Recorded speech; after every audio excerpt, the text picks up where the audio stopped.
বন্ধুরা, good morning সবাইকে। আজ আমার আরেকটি নতুন ব্লগে তোমাদের সবাইকে ওয়েলকাম। আর দেখতে থাকো আমার এই ব্লগটা। দেখো ছাদে কতগুলো গাছ লাগিয়েছিল হচ্ছে আমার ননদ, আর আমি উঠে এসেছি ছাদে ফুল পাড়ার জন্য। আজ হচ্ছে বৃহস্পতিবার, পূর্ণিমা, তো ঠাকুরকে দেওয়ার জন্য ফুলটা পাড়তে এসেছি ছাদে। আর দেখো ওই গাছগুলো না অনেক ছোটো ছোটো, গাছগুলো অনেক পরে লাগিয়েছিল, আর গাছগুলো বেড়ে উঠছিল না। হয়তো সার কম না কিসের জন্য জানি না, বলতে পারবো না, তবে গাছগুলো অনেক ছোটো ছোটো আর ফুলগুলোও যেন ছোটো ছোটো হয়েছিল, আর ফুটছিল না, কম কম কীরকম যেন হয়ে গেছিলো ফুলগুলো।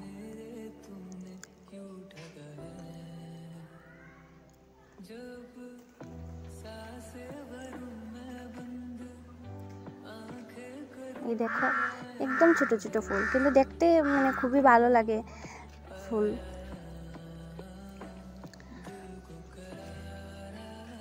তারপর দেখো আমি ছাদে কয়েকটা কাপড় মেলে দিয়ে নিচে চলে গিয়েছিলাম। অনেকগুলো কাপড় ধুয়েছিলাম, ওইগুলো ছাদে দিয়ে হচ্ছে নিচে যাব।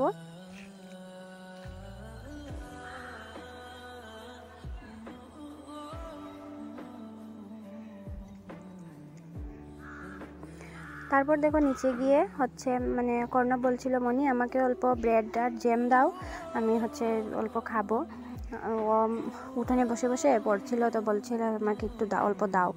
তারপর আমি ওদেরকে অল্প ব্রেডের মধ্যে অল্প জ্যাম লাগিয়ে দিয়েছি।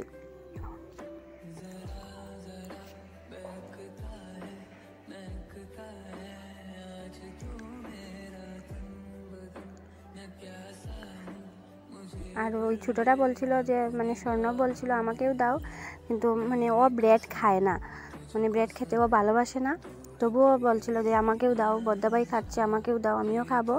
তো ওকেও একটা দিয়ে দিয়েছি, কিন্তু ও খায়নি। ব্রেডের মধ্যে শুধু জ্যামটা হাত দিয়ে দিয়ে আঙ্গুল দিয়ে দিয়ে জ্যামটা উঠিয়ে উঠিয়ে খাচ্ছিল, ব্রেড খাবেই না। ব্রেডও ভালোবাসে না, রুটি হলে অল্প অল্প খায় ঠিকই, কিন্তু ব্রেডও খায় না।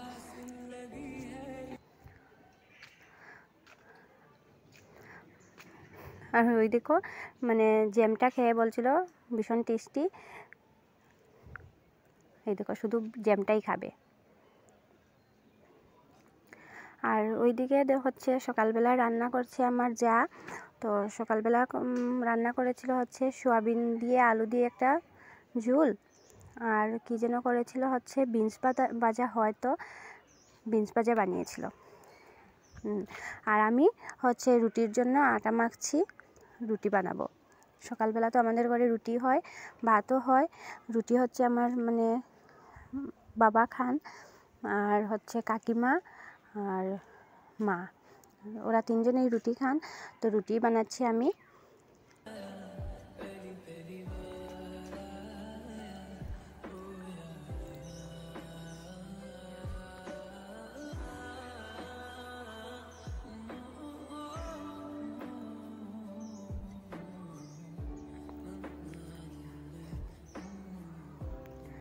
তারপর দেখো আমি রুটিগুলো বানানোর পর যা তো বানিয়েছিল সোয়াবিন দিয়ে আলু দিয়ে তরকারি আর রুটি, আর ওই তরকারি আমি দিয়ে দিয়েছি বাবাকে।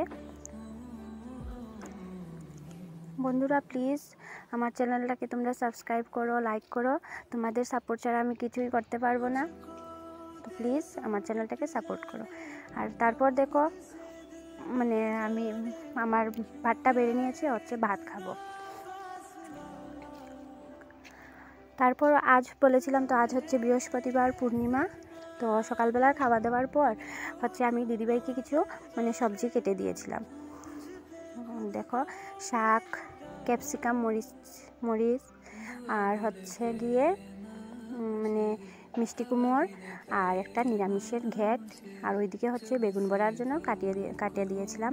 আর দিদিভাই রান্না করবে, দিদিভাই সকালবেলা ভাত খায়নি, ঠাকুরের রান্না করবে, আজ পূর্ণিমা তো তাই ঠাকুরের ভোগ লাগানো হবে, তার জন্য দিদিভাই সকালবেলা ভাত খায়নি। তো দুপুরবেলা রান্নাবান্না শেষ হয়ে গেছে, আর দিদিভাই দেখো ঠাকুরের ভোগের জন্য ভোগটা ভেড়ে নিয়েছে থালার মধ্যে। তো রান্না করেছিল হচ্ছে ফরাস বিচির ডাল আর নিরামিষ ঘ্যাট, শাক, বেগুনের বড়া, ক্যাপসিকাম মরিচ, আর হচ্ছে গিয়ে মিষ্টি কুমড়ের ভাজা, আর একটা ফুলকপি আলু দিয়ে একটা পনির দিয়ে একটা তরকারি। আমাদের বাসায় মানে প্রত্যেক বৃহস্পতিবারে মানে ঠাকুরের ভোগ দেওয়া হয়। আর বাই চান্স যদি হয় না, মানে পূর্ণিমা তো হবেই হবে, পূর্ণিমাতে আমাদের ঠাকুরের ভোগ লাগানো হয়, এটা মিস যায় না। পূর্ণিমা মানে প্রত্যেক পূর্ণিমাত হয়, আর হচ্ছে প্রত্যেক বৃহস্পতিবারে। তবু বৃহস্পতিবারে হয়তো কোনো দিন মিস দেওয়া হয়েও যায়, কিন্তু পূর্ণিমাতে মিস হয় না, পূর্ণিমাতে দিতেই হয়। এটা আমাদের বাসায় মানে অনেক আগে থেকে এই নিয়মটা চলে আসছে। আর ভুলে গিয়েছিলাম, হচ্ছে পায়াসও লাগিয়েছিল, মানে পূর্ণিমা তো পায়াস মেইন, তো পায়াসও হয়েছিল।